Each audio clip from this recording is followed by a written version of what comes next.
क्या आपको याद है वो पहला मोबाइल जो आपके हाथ में आया था? हो सकता है वो मोटा सा, छोटा सा, सॉलिड बॉडी वाला नोकिया हो, जिसकी रिंगटोन बजते ही दिल खुश हो जाता था। और उसमें था वो मशहूर स्नेक वाला गेम जिसे खेलने में समय का पता ही नहीं चलता था। उस फोन को सिर्फ एक गैजेट नहीं बल्कि एक साथी मानते थे हम।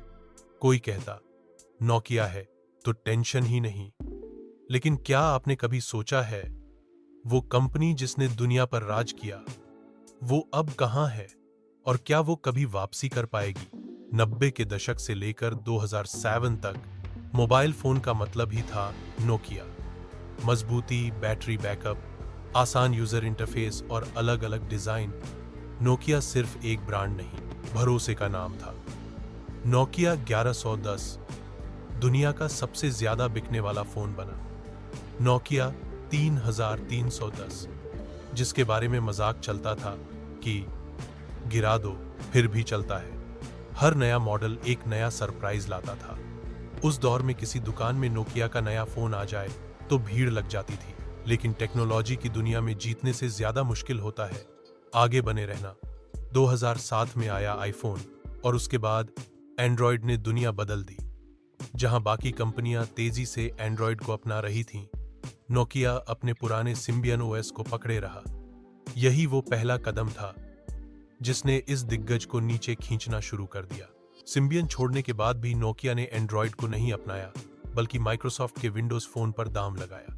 लूमिया सीरीज आई, कैमरा शानदार था, डिजाइन भी बढ़िया, लेकिन ऐप्स बेहद कम। लोग इंस्टाग्राम, व्हाट्सएप, नए गेम्स चाहते थे और नोकिया के पास देने को वादे थे। हार्डवेयर बेहतरीन था लेकिन सॉफ्टवेयर लोगों की जरूरतों से पीछे था। यही वजह थी कि ग्राहकों ने धीरे धीरे पीठ मोड़ ली। 2016 में एक नई उम्मीद जगी जब HMD ग्लोबल ने नोकिया के मोबाइल ब्रांड का लाइसेंस लिया पूरे 10 साल के लिए, 2026 तक। 2017 में वापसी का ऐलान हुआ। पुराने 3310 का रीमेक, नोकिया 7 सीरीज, 5 कैमरों वाला नोकिया 9 प्योर व्यू और पुराने फीचर फोन्स का मॉडर्न वर्जन। शुरुआत में लोगों ने उत्साह दिखाया। फीचर फोन मार्केट में नोकिया ने फिर पकड़ बनाई। काईओएस पर चलते फोन, पुराने डिजाइन का नया तड़का, सब कुछ था। लेकिन ये वापसी अधूरी रही। शुरुआती दिनों में एंड्रॉयड 1 और एंड्रॉयड गो के साथ क्लीन, ब्लॉट फ्री सॉफ्टवेयर का वादा था। गूगल के सपोर्ट से लोगों को उम्मीद थी कि अब नोकिया फिर खड़ा हो जाएगा। लेकिन गूगल ने पिक्सल पर फोकस किया और एंड्रॉयड 1 प्रोग्राम खत्म कर दिया।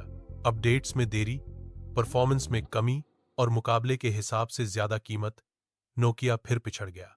इस बीच चीनी कंपनियां कम दाम में बेहतर स्पेसिफिकेशंस दे रही थीं। ग्राहक का स्वाद बदल चुका था। अब वो चाहता था हर रुपए का पूरा मूल्य। प्रीमियम में एप्पल और सैमसंग राज कर रहे थे और बजट सेगमेंट में शाओमी, रियलमी, ओप्पो जैसी कंपनियां। नोकिया के पास न तो इनोवेशन था न वैल्यू फॉर मनी। धीरे धीरे HMD ग्लोबल ने भी नोकिया ब्रांड को पीछे कर अपना नाम आगे करना शुरू कर दिया। आज नोकिया का नाम सिर्फ फीचर फोन में बचा है और 2026 के बाद शायद वहां भी नहीं होगा। असली नोकिया अब मोबाइल फोन नहीं बनाता, वो 5G और 6G नेटवर्क इक्विपमेंट बनाने में लगा है। टेलीकम्युनिकेशन इंफ्रास्ट्रक्चर में काम कर रहा है। ये कहानी कुछ वैसी ही लगती है जैसी कोडक की थी। कोडक कभी कैमरों में राजा था लेकिन डिजिटल कैमरों के दौर में पीछे रह गया। आज कोडक नाम तो है लेकिन पहचान खत्म हो गई है। नोकिया के साथ भी यही हो रहा है। नाम मौजूद है लेकिन वो जज्बा, वो नवाचार अब नहीं है। क्या नोकिया फिर लौट सकता है? टेक्नोलॉजी की दुनिया में कभी नहीं, कहना मुश्किल है। लेकिन सच ये है कि ये रास्ता अब बेहद कठिन है। बाजार में प्रीमियम और बजट दोनों सेगमेंट पर बड़े बड़े खिलाड़ी कब्जा किए बैठे हैं और नोकिया के पास फिलहाल कोई ऐसा मास्टर स्ट्रोक नहीं जो खेल बदल सके। शायद नोकिया अब हमारे दिलों में एक खूबसूरत याद बनकर रह जाएगा। वो पहला फोन, वो मजबूत बॉडी, वो रिंगटोन और वो भरोसा जो कभी था। सवाल सिर्फ इतना है, क्या आने वाले सालों में ये नाम सिर्फ किताबों में बचेगा या किसी दिन एक बार फिर हम कहेंगे ये है नया नोकिया।